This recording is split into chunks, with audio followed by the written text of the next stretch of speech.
A faith predicated on pain and guilt could proclaim no moral purity. A faith rooted in blood and suffering. We are the fallen.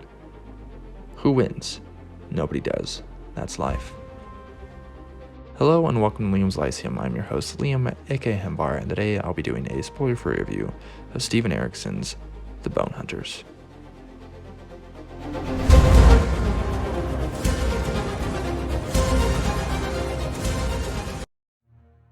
The Bonehunters is a 2006 novel by Steven Erikson and book 6 in Malazan, Book of the Fallen. It is the longest so far in the series, and still all the following books are even longer.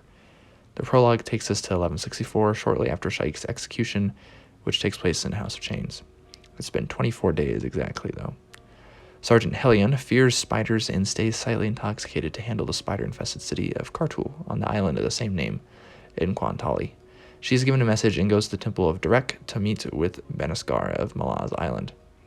He wants to break into the temple, and they find something unseemly inside before Banascar disappears, and Helion cannot remember his face, and neither can any of her subordinates. Then, in Raurakru, we see nameless ones, those who worship the Azith, approach the barrow of a demon. This demon, a trollboral named Dejim Nebral, is released. The nameless one's sister Spite being important in this part in particular. There is also one Taralek Avid who witnesses some of this. And finally, in the Sialk Odan, 5 Talanamas appear, and blacksmith Barathol Mekar tells his fellow villagers to hide before arming himself. That's the prologue. Now, obviously setting up much like in previous books, while not seemingly connected easily to the previous books. There are many moving parts, so it continues breaking down this traditional narrative. Part 1 of 4 then starts 24 days later, and it introduces even more plot. So Apsalar is an Erlaton. Someone mistakes her for being part of Dujak's army. She denies this and essentially mourns Cutter, who she has left, not feeling worthy of love. Among other things, she speaks with 2 Tistandi shades named Teleras and Curdle. They mention Edgewalker, among others, who first appeared in Knight of Knives. In the Lado Odan, Leomin of the Flails is being pursued by the Adjek's army. He is sour and thinks she wants the Book of Drijana, which she doesn't have. In the Ugarat Odan, Samar Dev is with her broken self-driving wagon when Karsa Orlan arrives. In Shadowkeep, we have the machinations of Iskaral Pust in Shadowthrone and Cotillion. This involves Edgewalker and some dragons. In the Raruku Sea, and we finally get back to Mappo and Akarium. In the Panpotsun Odan, we catch up with Cutter, Felison Younger, Heberic, Greyfrog, and Scalara. And then in the 14th Army's camp, Bottle reflects on pursuing Leoman. Fiddler and Callum await Quickbin, and they talk of Tavor. Tashrin, Hattar, Kiska, Stariel, and Pearl are all here as well. The Second Army gets some much-desired attention too. Now, in this book, we also have Gano's Perrin, who is present, and this is a sequel to Memories of Ice, House of Chains, Midnight Tides, and Knight of Knives. That is extremely impressive in and of itself, and it works really well. But the first 5 books has really set up this world, and again, if you include Knight of Knives, the first book by Esselmont, which I read between Midnight Tides and this one, then you get a sequel to all of it here. So I really like Gano's. He reminds me some of Aragorn in this one. I won't say why, but he's one of my favorite characters still. He's not like Aragorn, don't think that's what I mean, but he's actually probably my favorite character in this book, is Gano's. And then the war in 7 cities still wages, though, and we get a map of Kwantali for once, actually, at the beginning of this book. At this point, regardless of how much action we have, there is much character action. The story is interesting from the start. That being said, a few characters see their ends in this one, and I can say that part 1 maybe is the slowest of all of them, but the rest of the books are extraordinary. The last part of the book is rather different from the first part of the book, but they're very long, so you're getting basically multiple books in one. And then we also get an idea that Shadow Throne itself might be like Zelazny's Amber. Beyond that, it's an idea of power and ambition versus altruism. And we also have archaeology this time, not just world informed by an archaeologist, but an amateur one, and the minor character Urko Crust, if I'm remembering correctly. But it is very epic fantasy.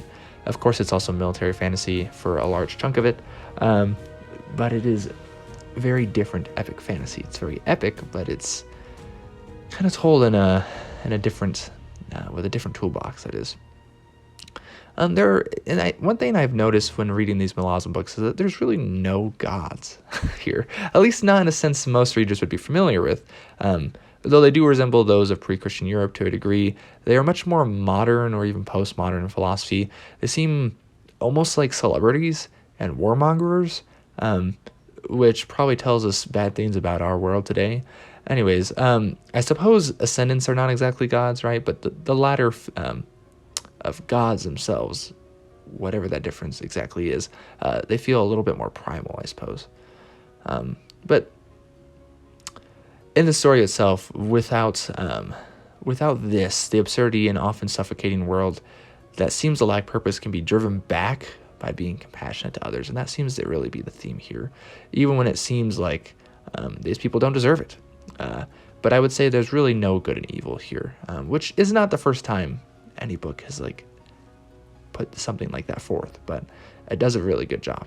And then the look at also at like primates and apes in relation to humanity is very humbling. We don't get a ton of focus on that, but it's still very cool. And sometimes being human feels like stumbling around in the dark and running from flames or those attacking you. And we kind of get a lot of that, right? There's a large battle near the start of the book. It's not exactly like any from the previous books. Erikson does a good job of switching them up, especially since there is a lot of fighting. It reminded me some at the beginning of Kapustan, but it's not really like that at all either. Motherhood also pops up as a theme here a decent amount, and it was refreshing since much fantasy doesn't really look at it much or at all. We get to see how unpleasant it can be, and in a way it seems a feminist perspective, similar to you could read in like Paul Kemp's The Hammer and the Blade or Michael Chabon's Gentleman of the Road. In fact, we look at it as like a spiritual state, but also a state of enslavement, which is correct, right? Maybe both are correct. So maybe it's poignant to me as my wife is presently pregnant, and as I was writing that part down, this is my little script, right? I saw a woman breastfeeding her babe. I was just walking home, which is just kind of random and funny that happened. But anyways, parts 1, 2, or 3 are amazingly well done. 4 as well. Many quotable lines all around. Some absolute bonkers stuff. Some touching, others awesome, some gross. An interesting look at these characters and heroes, or characters as heroes, and as failures, and as gluttons, as normal people. I think overall I liked Mappo's and Heberic's, Absalar's, Pearl, and Cutter's arcs the most, besides Perrin's. Maybe not my favorites, but I enjoyed them. Felison's is probably my least favorite, and she kind of ends at an interesting place, but I really didn't like hers. That's largely because it's gross and made me uncomfortable, but I'm sure some people would disagree here. And again, I think Gounod's Perrin is probably my favorite. Callum's arc is very interesting as well, though, for that matter. So we got a lot of stuff here. So I'm interested to see what Reaper's Gale brings. And I don't think, if you've made it this far in the series, I think you will not be disappointed with this one. Anyways, I've been happy with it, so I will catch you next time.